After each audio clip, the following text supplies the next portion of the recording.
चलिए, आपका अब अगला पॉलिटी में चैप्टर है विदेशी भारत का संविधान का विदेशी स्रोत पढ़ने के बाद आपको आया भारतीय संविधान के विशेषताएं। तो भारतीय संविधान में क्या क्या विशेषता है, इससे कैसा प्रश्न पूछता है या क्या क्वेश्चन पूछता, देखिएगा यहाँ से क्वेश्चन बनता है, पूछता है, पूछेगा कि निम्नलिखित में से कौन संज्ञानात्मक के लक्षण है। क्वेश्चन इससे आता है कि निम्नलिखित में से कौन संज्ञानात्मक के लक्षण है या इनमें से कौन संज्ञानात्मक के लक्षण नहीं है, यही क्वेश्चन पूछता है। संज्ञानात्मक के लक्षण, एकतात्मकता के लक्षण, इस सब से क्वेश्चन एगो पूछता है और ज्यादा नहीं पूछता। ये सब तो आप लोग पढ़ रहे ही हैं, कि देखे तो पढ़ नहीं है आप। देखिए तो आपका चैप्टर क्या है, भारतीय संविधान की विशेषताएं। भारत के संविधान में क्या क्या विशेषता है, क्या क्या उसका मुख्य कारण है, इस पर चर्चा करते हैं। जितना बात हम आपको ऐसे मुंह बोलेंगे उससे बेटर है कि इस पर लिखा हुआ है। ये सब हम यही बात को अगर हम पढ़ करके नहीं, इस पर दिखा करके नहीं, अगर मन से ही बोल दे तो कुछ अंतर नहीं पड़ेगा। देखिए तो लिखा गया है कि भारतीय संविधान की अनेक विशेषताएं। किसका अनेक विशेषताएं? भारत के संविधान की, जो इस विश्व के अन्य संविधानों से एक अलग पहचान देती है। भारत का संविधान जो है उस संविधान की अलग विशेषता है, भिन्न है सब देशों से, अन्य संविधानों से एक अलग पहचान देती है। किस देश के संविधान की? भारत देश के संविधान की। लिखित एवं विस्तृत संविधान कहाँ के संविधान? भारतीय संविधान है। भारतीय संविधान एक विशेष संविधान सभा द्वारा निर्मित एवं लिखित संविधान है। बोलता है कि भारतीय संविधान एक विशेष संविधान सभा द्वारा, यानी संविधान सभा पढ़े ना चैप्टर, उस संविधान सभा के गठन द्वारा, इस दृष्टि से कौन से भारतीय संविधान का अमेरिका संविधान के समतुल्य है। समतुल्य का मतलब उससे मिलता जुलता है या उसके बराबर या उसके उपलक्ष्य में उसके बराबर के आसपास। इस दृष्टि से भारतीय कौन से भारतीय संविधान का अमेरिका संविधान के समतुल्य है। ये देखिए क्वेश्चन इससे पूछता है, एगो आप लोग के पढ़े होंगे। भारत के संविधान में क्या अनुसूची है? 8 की भी क्वेश्चन पूछता है। भारत के संविधान में क्या अनुसूची है? 8 अनुसूची है, 22 को भाग है, 395 अनुच्छेद था। ये बात आप लोग नहीं पढ़े पहले, इस बात को पढ़ाया गया है, जो बढ़कर वर्तमान समय में 12 हो गया। 8 से बढ़कर के क्या हो गया है? 12 को, 25 को भाग हो गया, 12 अनुसूची हो गया है। संख्या में अभी भी 22 ही है। अब बोलता है कि एवं 450 से अधिक अनुच्छेद, संख्या में अभी भी 295 ही है। अगर संख्या में पूछेगा तो 395 और अभी है कितना, तो 400 450 के आसपास। फिर देखिएगा बोलता है कि विश्व में किसी देश का संविधान इतना विस्तृत नहीं है। विश्व में किसी देश का संविधान इतना विस्तृत नहीं है। अंततः यह विश्व में सबसे पढ़ा लिखित संविधान है। किसका? भारत। क्वेश्चन इसी से पूछता है, विश्व में प्रथम संवैधानिक निर्माण की प्रक्रिया कहां से अपनाया गया है? तो फ्रांस से। ये भी क्वेश्चन पूछता है, विश्व में सर्वप्रथम संवैधानिक निर्माण की प्रक्रिया फ्रांस से प्रारंभ हुआ था। कहां से प्रारंभ हुआ था? फ्रांस से हुआ था।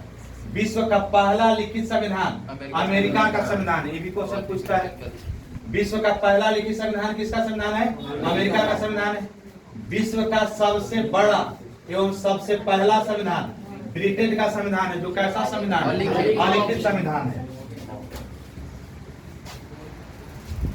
हमारा संविधान कैसा है? लचीला है, नम्य है। नम का मतलब न मुलायम नहीं, लचीला उचीला आप लोग बोलते हैं। कठोर सा संविधान है, लचीला है, नम्य है। नम्य का मतलब न तो ज्यादा क्रूए है और न तो ज्यादा सिंपल है, न आसान है, यानी कि बीचवा में है हमारा संविधान। बोलता है कि हमारा संविधान लचीला, नम्य और कठोर। अनम्य है, अनम्य का मतलब न नम्य है ना कठोर है। इसको बोलते हैं अनम्य का मतलब कठोर। दोनों का संगम है, दोनों का मिला जुला है, कठोर भी है और सिंपल भी है। बोलता है कि अर्थात हमारा संविधान में विभिन्न प्रकार के संवैधानिक संशोधन के द्वारा परिवर्तन किया जा सकता है। ये भी बात को बोला गया है कि हमारा भारत के संविधान में जितना नियम कानून बनता है उससे ज्यादा इसमें संशोधन करके सुधार भी किया जाता है। इसी बात बोला है कि हमारे संविधान में विभिन्न प्रकार के संवैधानिक संशोधन के द्वारा परिवर्तन किया जा सकता है। देखिएगा नोट करके लिखा है, भारतीय संवैधानिक की जटिलता के कारण ही कुछ लोग इसे वकीलों का स्वर्ग कहा है। किसको कहा वकीलों का स्वर्ग? भारत के संविधान का। भारत का संविधान इतना लचीला है और कठोर भी है, इसलिए वकीलों का क्या बोला गया है? स्वर्ग बोलेगा। स्वर्ग स्वर्ग करने का तो समझ रहे हैं, वकीलों का इनकम का स्रोत कहा गया है, ये भी बोल सकते हैं, मगर ये लिखा नहीं जाता है, खाली मुंह से बोला जाता है।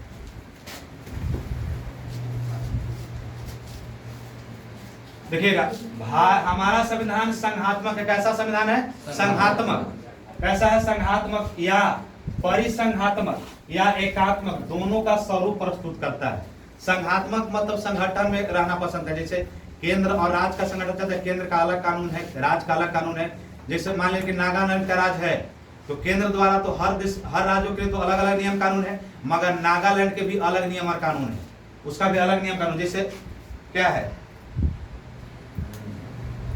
धारा 370 जम्मू कश्मीर के लिए संविधान अलग है, यानी भाषा के आधार पर भी नियम कानून बदल, यानी जैसा राज्य के सिचुएशन के अनुसार भी नियम कानून उसके अनुसार चलता है। तो हमारा राज्य कैसा? संघात्मक है, परिसंघात्मक है एवं एकात्मक है। यानी एकात्मक मतलब एक संविधान या एकल नागरिकता, इस सब पर बात कर बोलते हैं। संघात्मक है, दोनों का स्वरूप प्रस्तुत करता है। एकात्मक संविधान में सभी शक्तियां केंद्रीय सरकार में निहित है। बोलता है कि एकात्मक संविधान में, एकात्मक जो संविधान है उसमें सभी शक्तियां किसमें सम्मिलित है? केंद्र सरकार में निहित है, और इकाइयों के पदाधिकारियों तथा उसके अधीन होते हैं तथा केंद्रीय सरकार के एजेंट के रूप में कार्य करते हैं। अब देखिएगा संघात्मक के क्या क्या लक्षण है। हम आप लोग बोले ना कि कैसे प्रश्न पूछता है, प्रश्न कैसे पूछता है? निम्नलिखित में से कौन संघात्मक के लक्षण है, ये पूछेगा। क्वेश्चन कैसे पूछेगा कि निम्नलिखित में से कौन संघात्मक के लक्षण है, या बोलेगा कि इनमें से कौन संघात्मक के लक्षण है और कौन संघात्मक के लक्षण नहीं है। तो बोलेगा कि संघात्मक के लक्षण कौन है, तो हमारा भारत का संविधान कैसा संविधान है? तो लिखित संविधान है। संविधान के, भारत का संविधान का संघात्मक का लक्षण क्या है? तो संविधान को सर्वोच्चता दिया गया है, यानी कि संविधान को सर्वमान माना गया है, सर्वोच्च माना गया है। स्वतंत्रता नेपाल के, यहाँ की नेपालिका कैसा है? स्वतंत्र है। केंद्र एवं राज्यों का पृथक शासन है, केंद्र एवं राज्य दोनों के नियमों और कानून का बंटवारा समान है, दोनों का अलग अलग अपना अपना नियम है, यानी समान शासन है। द्विसरणात्मक शासन व्यवस्था है, यानी दोहरी शासन व्यवस्था कहाँ?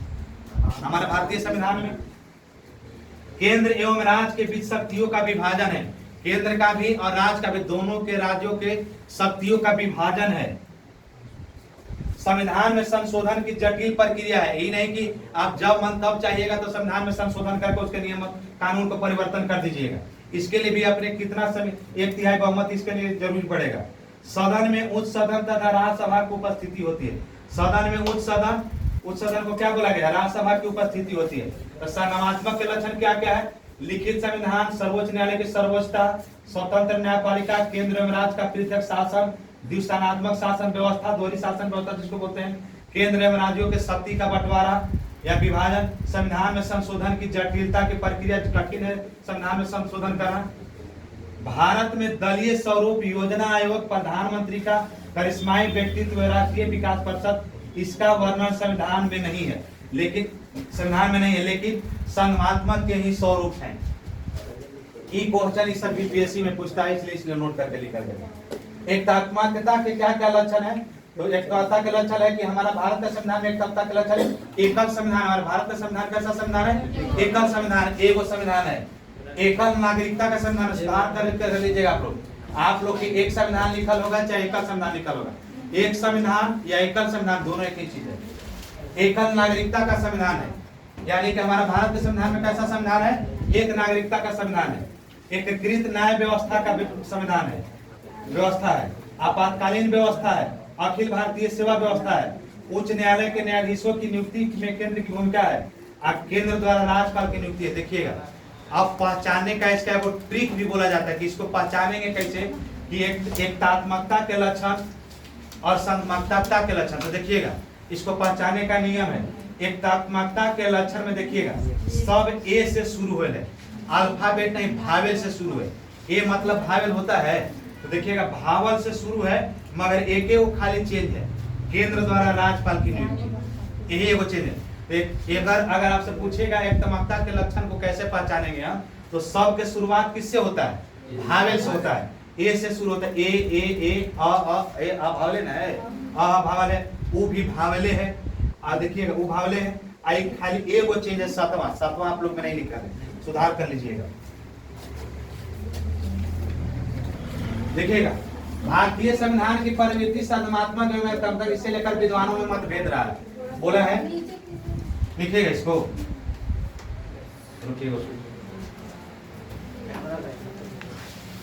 भारतीय संविधान की प्रवृत्ति सकारात्मक एवं नकारात्मक, इसे लेकर विद्वानों में मतभेद रहा है। हर विद्वान का अलग अलग मत रहा है। इस सब विद्वाने का हमें सब जो दिले ना राजामन समिति सब उसी का देखिएगा। भारतीय संविधान की प्रवृत्ति सकारात्मक या एकात्मक, इसे लेकर किसमें मतभेद है? विद्वानों में मतभेद है, संविधान निर्माताओं में मतभेद है।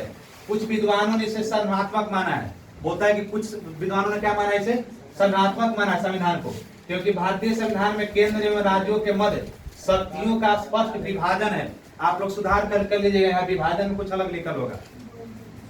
बोला है कि कुछ विद्वानों ने इसे सकारात्मक माना है, क्योंकि भारतीय संविधान में केंद्र और राज्यों में मध्य शक्तियों का स्पष्ट विभाजन और दोनों सरकारें अपने अपने क्षेत्रों में स्वतंत्र रूप से कार्य करती है।